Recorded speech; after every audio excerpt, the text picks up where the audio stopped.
Okay, today I'm talking about safe foods. The foods that are essentially like your comfort food. I remember when I had my eating disorder and my husband would ask like, how can you eat so many fruits and vegetables? Like, how do you ever get sick of them? I'm like, these are like my comfort food. Are you sick of them? Like, just like you don't get sick of donuts, Zach, or just like you don't get sick of ice cream. Like you always want it just as this cozy thing for you. Like, that's how I feel about my salads. And it's like, I can't even say it with a straight face now because it's funny to think about. But at the time, those safe foods really were like a warm blanket around me.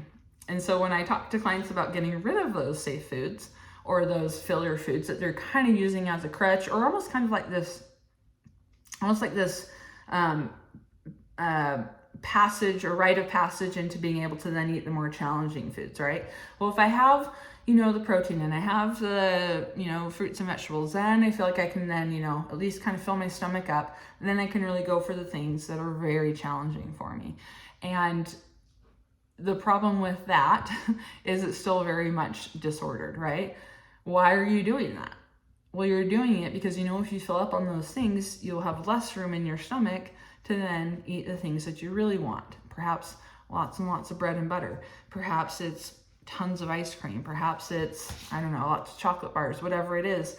In your mind, and I know I used to think this way, if I eat this pretty, in my mind, perfect, combination of food, then I can kind of allow this space to then go and challenge my fear foods. And as I did that, or when I found myself doing that, I kind of found myself falling stuck. I'd be like, I don't understand.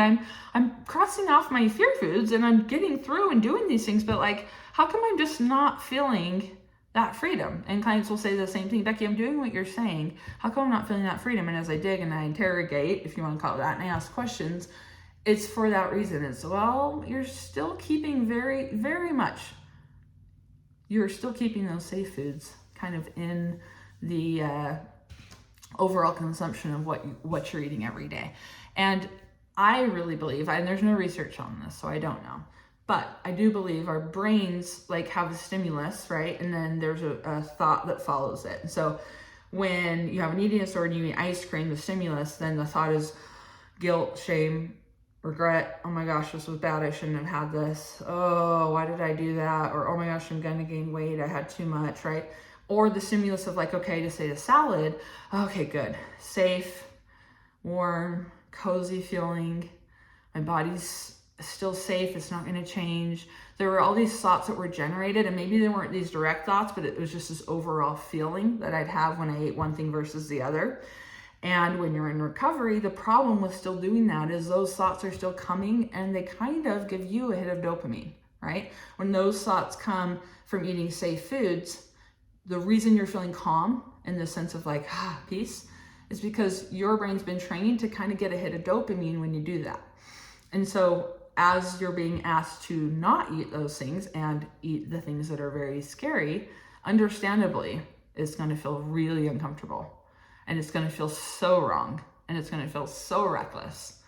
But as you do it, your brain's going to realize there's no danger here. There's no threat here, right? Your body will change as you eat fear foods, right? This is reality here. And that is what happens when we stop eating fruits and vegetables and we start eating fear foods. And we don't have to kind of beat around the bush about that fact. But isn't that what recovery is about, is overcoming that fear of weight gain? And so if you're trying to recover and you're kind of not acknowledging that has to happen, one, overcome the fear of weight gain, and two, somehow going to do it without eating your fear foods unrestrictedly, this is why clients are coming to me and saying, I don't feel like I'm making progress. On paper, right, it looks like they are, but in reality, day in and day out, and what's going on in their mind, and maybe perhaps information being withheld that they don't see as detrimental to their recovery, in fact is. And so when I ask the hard questions and your eating disorder hates me for it, and it feels like it's getting put in a corner and it's threatened, those that are honest with me now can be helped, now can be given tools and coping skills to get around those hurdles in order to come out on top of that eating disorder, in order to be successful in recovery. And it's hard work, right? The answers I'm giving or the troubleshooting I'm doing isn't oh, I love that idea. Yes. that's what I'm going to do, right? Of course not. Of course not. But the reason there's that resistance is because your eating disorder is piping up because it feels threatened.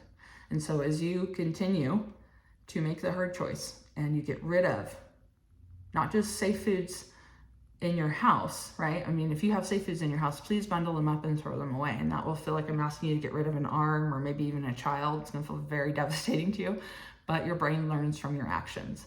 Your brain's going to be like, whoa, that is not normal operating procedure. Why did you just do that? The precious gold that we had that was our lifeline, why did you throw it away, right?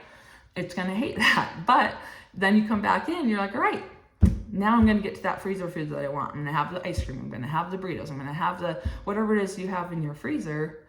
Your brain kind of can get on board then with what you're actually trying to get it to do, right? And so that's my tip to you. I know I did a video a long time ago where I talked about this. Like, I had to actually make forbidden foods. And I know it sounds so counterproductive in terms of recovery when I say eat everything unrestrictedly. And then I'm like, I had to forbid and not allow sweet potatoes and oatmeal and fruits and vegetables and all these things I couldn't let myself eat for a good amount of time. I know that sounds like restriction, but in this context, it was like a drug to my brain. It was like a drug when I ate it, no matter how good my intention was to dollop a ton of peanut butter on that sweet potato, or how good my intention was to, put so much brown sugar and butter in that oatmeal. My brain just latched onto still that stimuli of having that particular food. And I can't explain, like I said, I don't have research on it, just lots of experience. That when I got rid of those things, it kind of catapulted me into another stage of recovery that got me closer to the end goal, which was just feeling overall way more confident and way more bold and aggressive and willing to take that next step, right? In challenging things. So that's my tool, I guess you could say. Then I'm going to give you, going into the weekend, if you're someone, which if you're listening to this video and you're not in active recovery, you probably could benefit from this video because you probably still do have safe foods in your home, and you probably are going out and ordering foods that perhaps are challenging, but still really nice elements of safety in there as well. I'm going to encourage you to put an end to it. If you need to get rid of it, I highly recommend you do. Get rid of it out of your house so it's not there anymore. It's like having a alcohol in the home for an alcoholic trying to recover. It doesn't make sense. It's not going to help them. Get it out of your house, okay? For a time. This isn't forever, but for a time, when you're trying to rewire, get those things that feel very tempting, that are kind of calling your name, out of your house, so that when it comes time to eat, the only things you have to choose from are very challenging things. And it's just a matter of, do I want this very challenging thing or this very challenging thing? Oh, duh, I want both, right? So that's how that works. So going into the weekend, I hope that this tool and this tip helps you, and I will talk to you next week. Bye.